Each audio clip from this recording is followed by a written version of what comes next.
नमस्कार मिश्रशालार आज कार्यक्रम को आपण स्वागत। आज कार्यक्रम में प्रसंग आम रखिंट तेंडा। आदिम मनीष निजर जीवन निर्वाह करने बण जंगल में घूरी बुली इतस्त खाद्य ग्रहण कर फल खाई जो देखला से सब आस्ते सरी आसुची से चिंता कौन कले पुणी मन नुआ उत्पादन किसी करे यही उत्पादन करने से कौन कर कृषि कर कृषि जेकोसी गछ मूल जल ही जीवन प्रथम पानी दवा दरकार अच्छी तेणु कृषि जलसेचन आवश्यकता दृष्टि प्रथम मनीष कौन कर कौटी तले रोचे जल ऊपर रोचे कृषि भूमि तल कृषि भूमि जल उठाई मनीष विभिन्न कथा उद्भावन कर समय एवं तादे आमर विशिष्ट लोक उपकरण गोटे हूँ तेंदा जोटा जलसेचन कार्यक्रम कर से समय मोटर पंप कि उठा सेच प्रकल्प ये सब नाला तेणु मनीष प्रथम उद्भावन कर तेंदा मुझे गोटे तेंदा ये दर्शाऊँगी आदे यहाँ कहुँ तेंदा यहाँ हूँ तार बाहल बाउंश ये जो अंशटी हूँ मांकड़ी यहाँ हूँ आड़ी बाउंश यहाँ हूँ हाथ बाउंश यहाँ हूँ बाल्टी जलपात्र जोटा आम रखुचे तेंडा बोईवा एवं यहाँ हूँ तार लोदा तेंडारे पछरे पत्थर बाटी मोटाई लद कराए यहाँ हूँ सरल भारत ये तेंडा चारिपट जाक जो पानी खाल दिए ये कौन कराई ना भाड़ी बंधाई भाड़ी भितर से कौन कर बाल्टी बुड़ाऊँ जेपरी जलपात्र बुड़ाऊँ एमती आणिक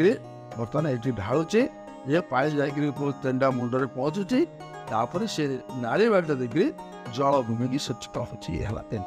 तेणु उठा जलसेचन आसवा अनेक पूर्व मनीष जो भाई सरल भारतंडी तेंडा मध्यम साकार हो तेणु तेंडार जो यंत्रांश जो यहाँ तेंडार मूल खुंट यहाँ हूँ भाड़ी खुंट यहाँ हूँ आड़ी बाउंश यहाँ हूँ बाहल बाउंश यहाँ हूँ हाथ बाउंश कारण हाथ में धरिकी तापुरी ये बोया सहायक उत्तर यहाँ बाहल बाउंश यहाँ हूँ लद आउर ये जगटा हूँ माकड़ी सरल काठर सब तेंदा जो जगह कार्यक्रम होते जगह पानी खाल निकट में चाष भूमि अच्छे आउ टे ढीप साधारण ढीप जमी को बोईवाई मनुष्य आउ गोटे चिंता करके बाहर करता हूँ जंत तेंदार जहाँ जहाँ यंत्रांश पाखापाखि यंत्रांश से तेंडार ये भाड़ी अच्छे एवं हाथ बाउंश पाखे हाथ बाउंश भाड़ी अच्छे हाथ बाउंश पाखे कौन कराई ना आमर जलपात्र लगे ये प्रत्यक्ष भाव में लोदा सहित जलपात्र अच्छे ये क्रम यहाँ चालू करा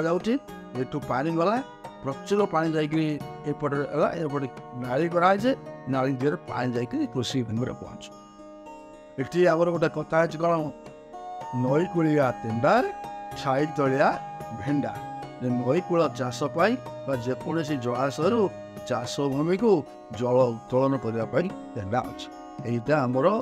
निहाती कृषि लोक उपकरण आवश्यक कृषि उपकरण आम जोटा कहे पानी तेंडेवा तेंडेवा तो प्रचुर परिमाण जे पानी पिए आम कहे पानी तेंडेवा एवं तेंडापाई जे चाषी जो तेंडार छिड़ा होता है आगुरी अनेक भूत गल्पर अच्छी जे चाषी आज चाष भूमि की तुच्छ पानी बढ़ापी से राति भूत जाकर तब पानी भूत गल्प सहित तेंडा समृद्ध आम लोकगीत लोकगल्प लोक कहानी एवं बेले बेले लोक नाटकर संलाप भितर तेंडा प्रसंगटी आमर आस तेंडा आम पारंपरिक जलसेचन रीतिर निहाती अत्यावश्यक लोक उपकरण आज आम अध्याय आम पुणी नुआ जिनस आपको भेटी दू से पर्यंत विदाय दिंतु नमस्कार जय जगन्नाथ।